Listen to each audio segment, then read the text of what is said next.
오늘 우리에게 주시는 하나님의 말씀은 시편 129편 1절부터 8절까지 말씀입니다. 시편 129편입니다.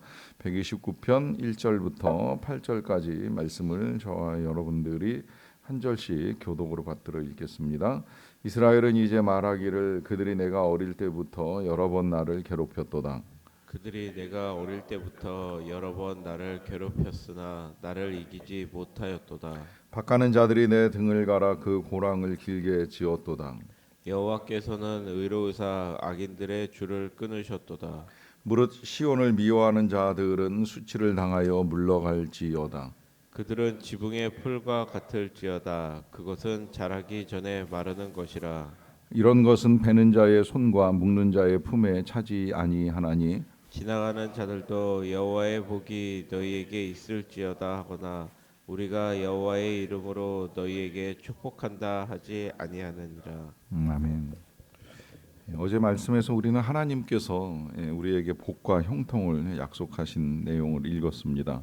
하나님을 경외하며 그 길을 걷는 자 복된 삶을 살게 될 것이다라고 하는 약속입니다.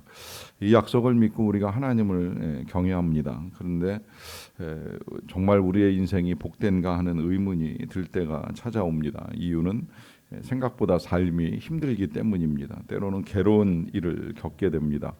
하나님을 경외하는데 복과 형통한 삶을 누리기보다는 오히려 힘들고 괴로운 삶을 사는 이유가 무엇일까 질문을 합니다. 때때로 그 질문이 아주 강하게 이제 하나님을 향하여 사무치는 마음을 가지고 나아갈 때가 있는데요.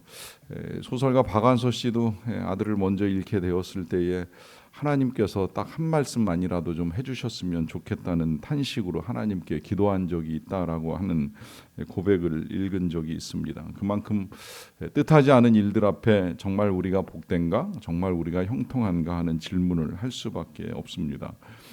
그 이유를 찾아간다는 것, 하나님의 뜻을 헤아린다는 것이 쉽지는 않지만 몇 가지 사실은 분명합니다. 일단 우리가 살아가는 세상에는 하나님의 통치도 있지만 그러나 또 그 통치를 흔드는 사단이 있기 때문입니다.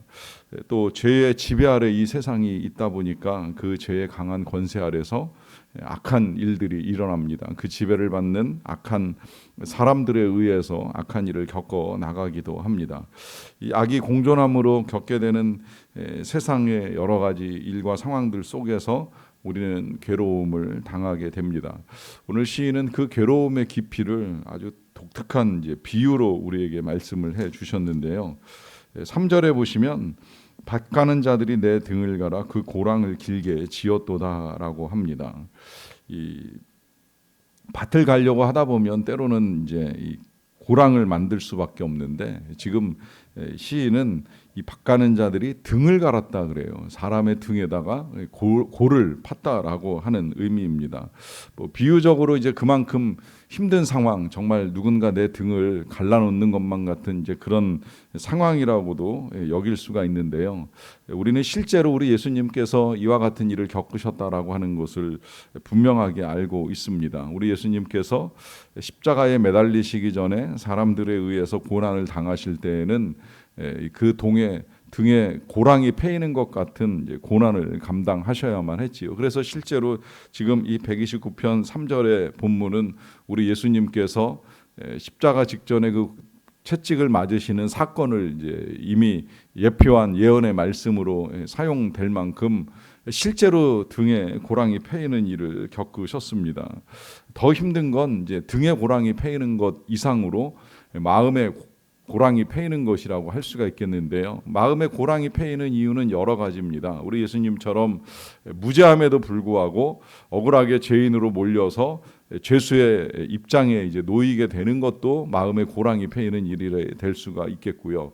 또 그런 거 아니라면 우리가 일상에서 배신을 당하거나 듣지 않아야 될 이야기를 듣게 되면 마음에 깊은 고랑이 패입니다. 그러면 실제 몸의 고랑은 아닐지라도 이 등에 고랑이 패인 것 같은 이제 고통을 겪으면서 하나님을 향한 탄식을 할 수밖에 없습니다. 이런 고난을 당할 때 우리가 어떻게 해야 되는가라고 하는 것이 이제 오늘 시를 통하여서 우리에게 주시는 하나님의 말씀이라고 할 수가 있겠는데요. 한마디로 먼저 요약을 하자면 이제 이런 상황 속에서도 그야말로 하나님을 경외하는 믿음, 이 믿음을 가지고 나아가는 것입니다.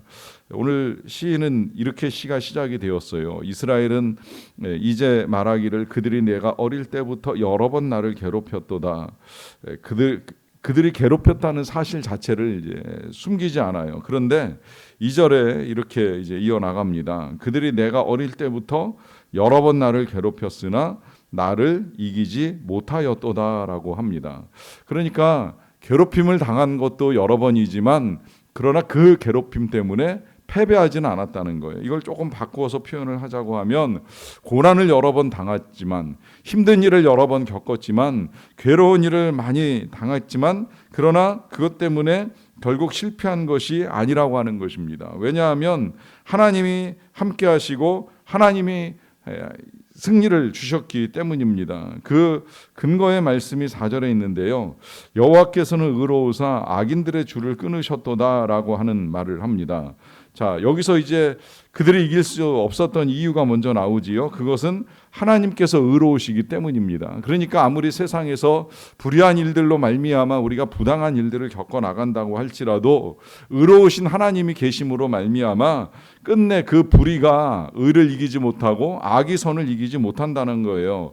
심지어 악인들의 줄을 끊으셨다라고 하는 이 말씀을 통하여서 악을 행하는 자들의 악이 얼마나 한계가 있는가라고 하는 사실도 분명하게 알려줍니다. 이 문제를 바꾸는 것과 연결시켜서 한번 우리가 유추해 볼 필요도 있을 것 같은데요. 상상을 해보면 밭을 갈 때에는 때로 이제 이 큰 짐승을 이용해서 쟁기를 가지고 밭을 가는 작업을 하게 됩니다. 왜냐하면 딱딱한 밭, 겨울에 얼어붙었거나 혹은 이제 너무 비가 오지 아니하여 가지고 메마른 밭을 그냥 사람의 힘으로 가는 건 굉장히 어려운 일이잖아요. 그러다 보니까 이제 짐승의 힘을 빌려 와 가지고 사람이 밭을 갑니다. 우리나라 같으면 주로 이제 소에다가 쟁기를 묶는다고 한다면 이스라엘 같으면 이제 나귀 뒤에다가 쟁기를 묶기도 해서 밭을 가는 작업을 해 나가는데 이것을 연결하고 있는 줄이 있습니다. 짐승과 도구를 연결하고 있는 줄이 있지요. 그런데 그 줄에 의지해서 밭을 갈던 사람이 줄이 끊어졌다고 생각을 해보세요. 그러면 더 이상 아무런 도움을 받지 못하는 거예요. 지금 이제 어쩌면 이 시를 쓴 사람이 그런 상상을 가지고 하나님의 도우심을 표현하는 것이죠. 하나님이 악인의 줄을 끊으셨어요.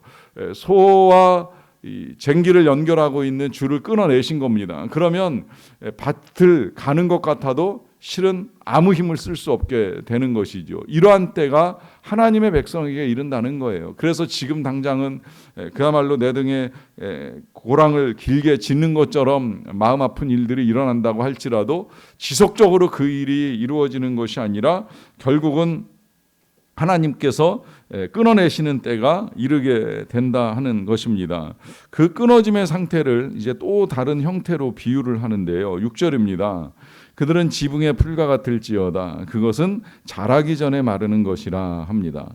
자, 지붕의 풀이라고 표현하는 이유는 일상의 풀과는 좀 다른 개념이라고 하는 것으로 이해할 수 있죠.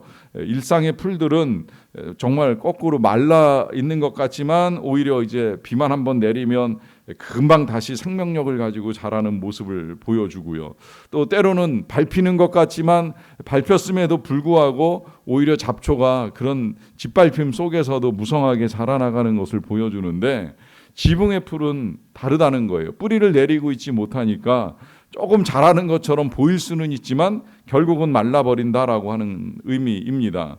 이 말은 그들이 강해 보이고 대단해 보여도 결국은 마를 수밖에 없는 인생이라 하는 의미입니다. 그러다 보니까 이제 베는 자의 손이나 묶는 자의 품에 차지 아니할 만큼 결국은 날아가 버리고 사라져 버리는 인생, 아무것도 없는 인생. 그래서 그들을 바라볼 때에 지나가는 사람들도 너희에게 복이 있겠다, 너희가 축복을 받는다라고 말할 사람이 하나도 없을 만큼의 악한 일들의 이 결과가 이렇게 비참하게 나타난다라고 하는 사실을 분명하게 알려줍니다. 자, 이런 모든 일들에 대한 이제 믿음이 필요하다라고 하는 건 너무나도 분명한데요. 그러나 이 믿음이라고 하는 건 마음으로 그렇게 알고 동의하는 것만으로 우리가 믿음이라고 할 수는 없습니다.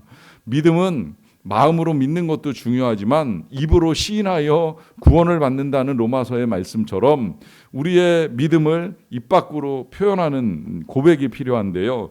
그 내용이 이제 오늘 5절에 들어 있는 것입니다. 이렇게 선포합니다.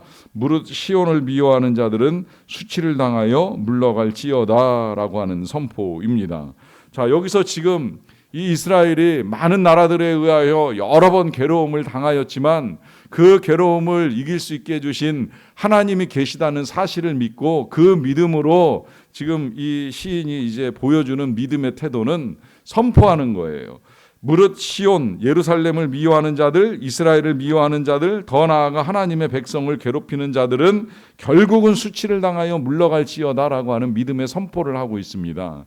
자, 여기서 마음으로 믿는 걸 입으로 선포하는 것이 얼마나 중요한가라고 하는 사실을 우리가 또다시 보게 되는데요.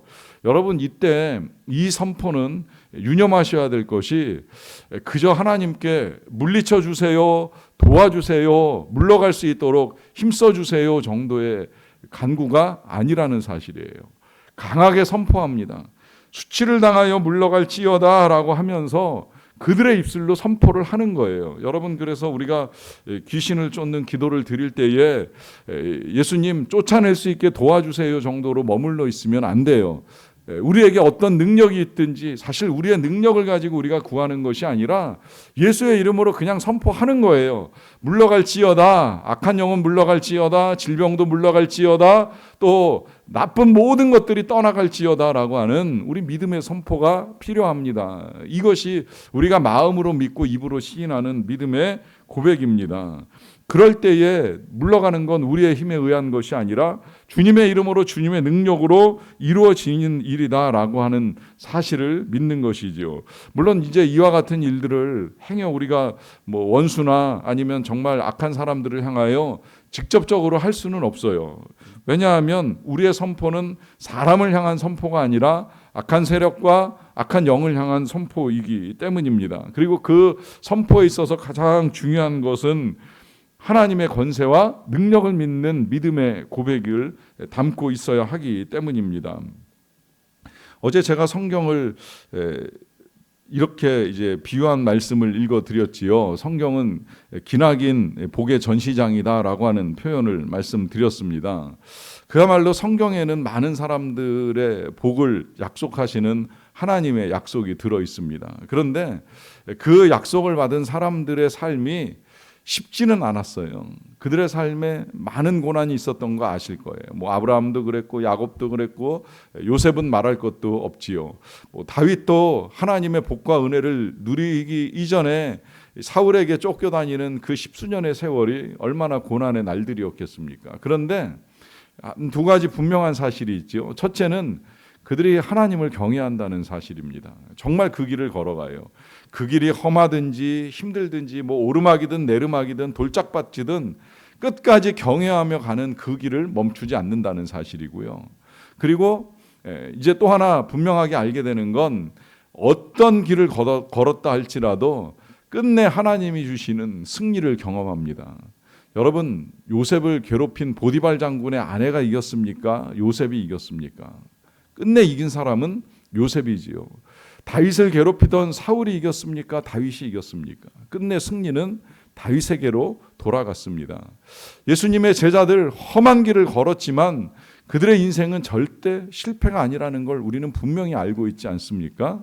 여러분, 우리에게는 하나님으로 말미암는 승리의 날이 도래합니다. 오늘도 그 믿음을 가지고 하나님을 경외하며 이 길을 걸어나가 승리를 맛볼 수 있는 저와 여러분 다 되시기를 주님의 이름으로 간절히 축원합니다.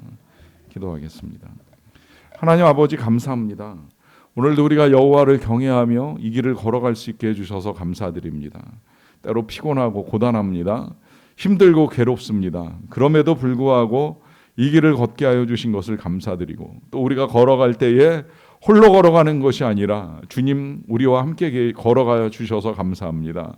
우리의 손을 잡고 걸어가실 뿐만 아니라 우리가 지쳐서 걸을 수 없을 때에는 우리를 안아주시고 또 업어주시고 걸어가시는 주님의 그 발걸음으로 인하여 진심으로 감사드리옵나이다.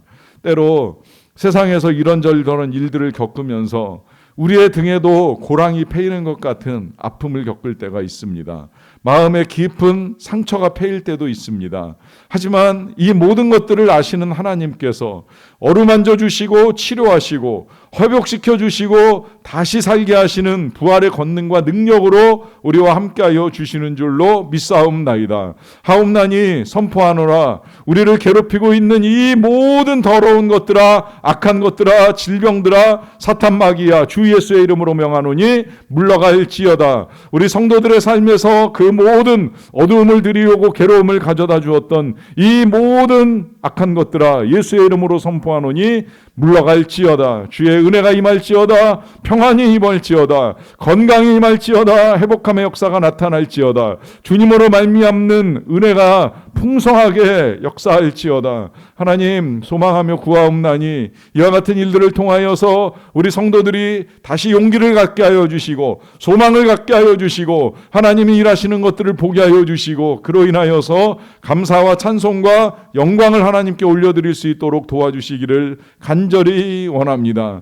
여전히 병상에서 힘든 시간을 보내고 있는 부모님들을 긍휼히 여겨주시고 그 부모님들을 바라보며 탄식하는 주의 백성들의 간구와 기도 신음에 응답하여 주시옵소서. 선교지에서 많은 수고를 하는 우리 선교사님들의 수고 가운데 그 땅에 악이 물러가고 죄의 일들이 끊어지고 이제는 하나님의 선한 역사, 구원의 역사가 풍성하게 나타나도록 하나님 함께하여 주시옵소서. 모든 일들을 통해 우리 안에서 합력하여 선을 이루시는 주님의 이름이 높임 받으시기를 간절히 원하옵고 감사드리며 예수님의 이름으로 기도하옵나이다.